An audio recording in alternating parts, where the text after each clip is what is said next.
Good morning, students. In geography, our fourth lesson is going on, that is distribution of continents and oceans. काफ़ी सारे topics जो है हम इसमें read कर चुके हैं. Today we will start a new topic, that is the concept of sea floor spreading. मतलब जो कंसेप्ट है सी फ्लोर स्प्रेडिंग का वो हम रीड करेंगे. Several post drift studies have revealed many new facts of geological and geographical importance.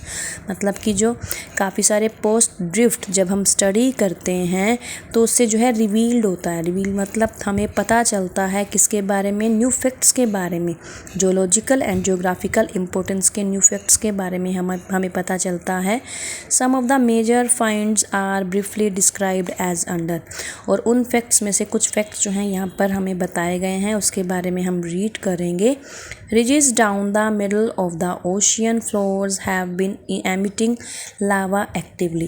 जो ridges हैं वो कहाँ देखने को मिलते हैं, middle of the ocean floors, और जिनसे क्या जो है emit होता है, निकलता है लावा.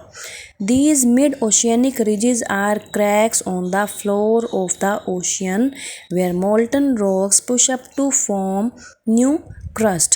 मतलब कि ये जो मिड ओशियनिक रिजेस हैं वो किस रूप में होती हैं, क्रैक्स की फॉर्म में. ठीक है, कहाँ पर होती हैं, floor, on the floor of the ocean. Okay, ridges जो हैं वो क्रैक्स की फॉर्म में ओशियन के फ्लोर पर होती हैं, जहाँ पर मोल्टन रॉक्स को पुश करके किसकी फॉर्म में चेंज कर दिया जाता है, न्यू क्रस्ट की फॉर्म में. न्यू क्रस्ट की फॉर्म में जो है मोल्टन रॉक वो चेंज हो जाता है. There are remarkable similarities in rocks located equidistant on either side of the crest of ridges with respect to the period of formation, chemical compositions and magnetic properties. मतलब कि अगर हम बात करें पीरियड ऑफ फॉर्मेशन की या chemical compositions के base पर या मैग्नेटिक प्रॉपर्टीज़ के बेस पर, तो ये काफ़ी सारी सिमिलैरिटीज़ जो हैं वो रॉक्स में देखने को मिलती हैं. Rocks near the mid oceanic ridges are the youngest. अगर हम देखें कि जो रॉक्स नियर हैं, पास में हैं किसके, मिड ओशियनिक रिजेस के, तो वो कैसे होते हैं, यंगेस्ट, काफ़ी यंग होते हैं.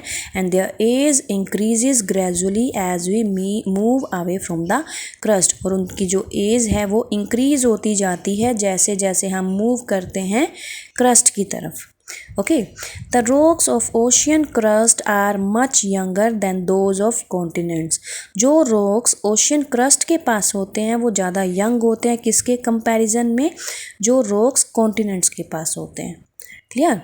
The rocks in the oceanic crust are nowhere older than 200 million years, whereas rocks as old as 3200 million years may be found on the continents. मतलब अगर हम बात करें ओशियानिक क्रस्ट के पास जो रॉक्स मिलते हैं वो कितने साल पुराने होंगे, 200 मिलियन ईयर्स. लेकिन अगर हम बात करें ऐसे रॉक्स की जो कॉन्टिनेंट्स के पास हमें देखने को मिलते हैं वो कितने साल पुराने होंगे, 3200 मिलियन ईयर्स. तो ये इसमें जो है कंपैरिजन शो किया गया है. The sediments on the ocean floor are very thin. Ocean floor पर जो सेडिमेंट्स हैं वो काफ़ी थिन होता है, पतला होता है. The oldest sediments are not more than 200 million year old. और जो सबसे पुराना सेडिमेंट्स है वो कितने साल पुराने से ज़्यादा नहीं है, मतलब कितने टाइम पुराना है, 200 million year. Earthquakes in the mid-oceanic areas are shallow, whereas in deep trenches deep-seated earthquakes occur. Earthquakes जो mid-oceanic areas हैं वहाँ पर जो earthquakes हैं वो shallow होते हैं, जबकि जो अगर हम डीप ट्रेंचेस की बात करें, ज़्यादा गहराई की बात करें, तो वहाँ पर क्या होता है, जो earthquake है वो डीप सीटेड होते हैं. क्लियर?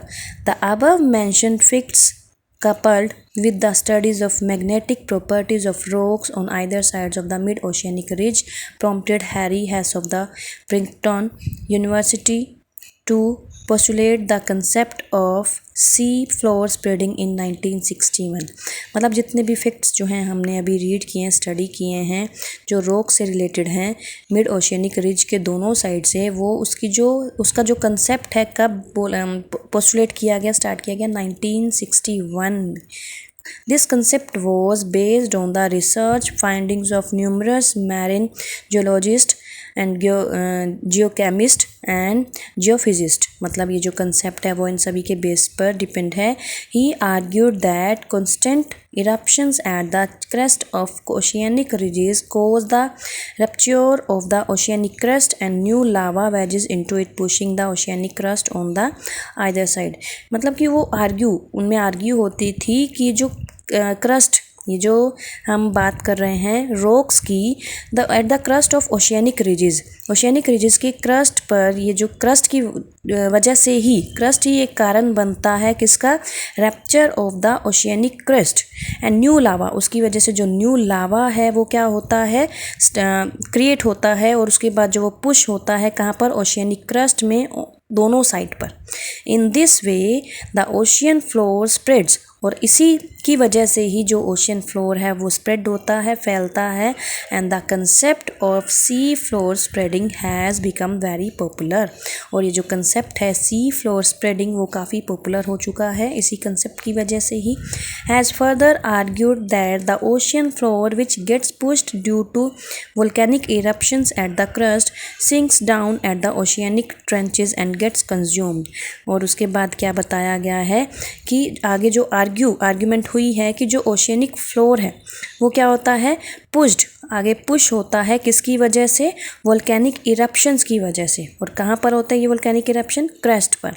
और उसके बाद जो है ये सिंक डाउन मतलब कम होना शुरू हो जाते हैं, और कहाँ पर, at the oceanic trenches and gets consumed, और कंज्यूम होना शुरू हो जाते हैं। उसके बाद है figure 4.4 shows that there is volcanic eruption at the mid oceanic ridge and the molten rocks push up to form new crust.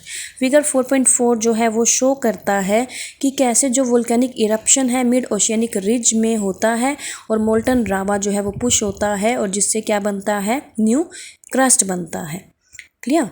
And a long valley called a rift valley, और long valley को बोला जाता है rift valley, appears block ए, जैसे कि आपको यहाँ पर शो किया गया है। क्लियर। ये जो आपको डायग्राम शो किया गया है ये रॉक्स का ही है।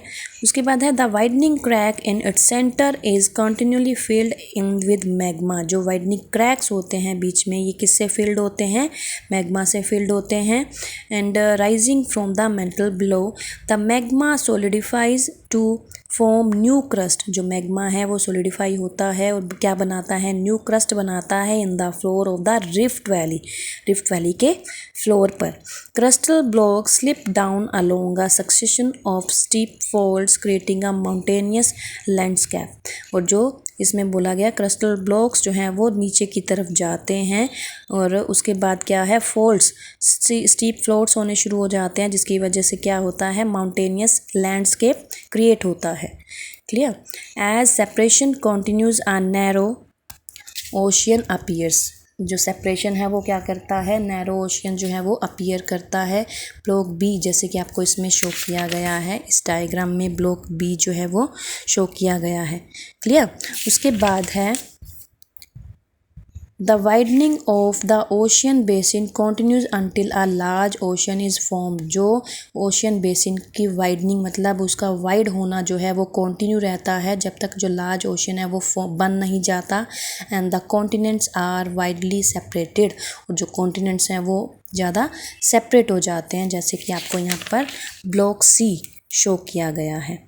क्लियर। अब देखो जो सेंट्रल में यहाँ पर जो है मैग्मा रेज होता है, उसके बाद जो है ये अलग अलग सिचुएशन आपको इन 3 डायग्राम्स में शो की गई है। ओशियनिक क्रस्ट है, इसमें जो है आपको अलग से ये कॉन्टिनेंटल शेल्फ दिया हुआ, मिड ओशियन दिया हुआ है, ओशियन बेसिन दिया हुआ है। क्लियर। तो इस रीडिंग के साथ साथ आप इस डायग्राम को एक्सप्लेन करते जाओगे। उसके बाद जो है यहाँ पर आपको इस टॉपिक में लास्ट दिया हुआ है plate tectonics. The development of concept of sea floor spreading gave a new twist to the distribution of continents and oceans in the form of plate tectonics. मतलब कि जो ये कंसेप्ट है सी फ्लोर स्प्रेडिंग, उसने एक न्यू ट्विस्ट दिया है किसको, distribution of continents and ocean को, किसकी फॉर्म में, in form of plate tectonics. It was developed by, ये डेवलप किया गया था किसके through? By MC McKenzie and Parker and also by WJ Morgan in 1967। The rigid lithospheric slabs और rigid and solid crystal layers are known as plates, मतलब कि जो layers यहाँ पर बोली गई हैं ये क्रिस्टल लेयर्स जो हैं वो जानी जाती हैं प्लेट्स के नाम से। The lithosphere is broken into several plates, जो लिथोस्फेयर होती है अर्थ की वो किस में ब्रोक हो जाती है, टूट जाती है? प्लेट्स में। It includes the crust and the top mental with its thickness ranging between 5 to 100 kilometre in the oceanic parts, मतलब इसकी जो थिकनेस आपको बताई गई है 5 to 100 kilometre and about 200 kilometre in continental areas, और कॉन्टिनेंटल एरियाज में जो इसकी थिकनेस है वो 200 किलोमीटर है। इंडिविजुअल प्लेट्स में have continental crust, oceanic crust और बोथ। इंडिविजुअल प्लेट्स में क्या हो सकता है? कॉन्टिनेंटल क्रस्ट भी, ओशियनिक क्रस्ट भी, या फिर दोनों हो सकते हैं। All the plates move independently in different directions over the atmosphere, जितनी भी प्लेट्स हैं वो मूव करती हैं इंडिपेंडेंटली, मतलब किसी पर डिपेंड नहीं होती, अलग अलग डायरेक्शंस में जो हैं कहाँ पर मूव करती हैं? Over the atmosphere, second layer में। ओके, तो यहाँ पर आपको प्लेट टेक्टोनिक्स के बारे में बताया गया है। तो आज आपने इस लेसन को इतना रीड करना है, उसके बाद जो नेक्स्ट टॉपिक है वो हम नेक्स्ट डे रीड करेंगे। ओके बेटा, हैव अ नाइस डे।